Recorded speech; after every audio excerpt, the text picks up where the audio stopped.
আল্লাহর হালালকে মানুষ হারাম করে নিচ্ছে, আর আল্লাহর হারামকে মানুষ হালাল করে নিচ্ছে। আল্লাহ পাকের বিশাল একটা হারাম হচ্ছে সুদ বা রিবা, আর এখন আমাদের উপর রিবা হয়ে গেছে ওয়াজিব। নাউজুবিল্লাহ।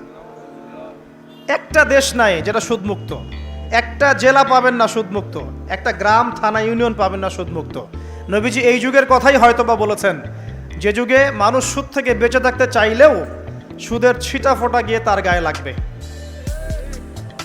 মনে করেন আপনি একটা কনস্ট্রাকশন করেছেন, একটা সুদি প্রতিষ্ঠান থেকে লোন নিয়েছেন, এখন আপনি ওই কনস্ট্রাকশনটা ভাড়া দিয়েছেন। সেখানে মনে করেন আমি ভাড়া নিয়েছি, আমি আপনাকে মাসে মাসে ভাড়া প্রদান করছি, আপনি সেই ভাড়ার টাকাগুলো কালেক্ট করছেন, করে সেই প্রতিষ্ঠানের লোন শোধ করছেন। প্রত্যক্ষভাবে না হলেও আমি কিন্তু পরোক্ষভাবে সুদে হেল্প করছি। আমি বুঝাতে পারছি না মনে হয়।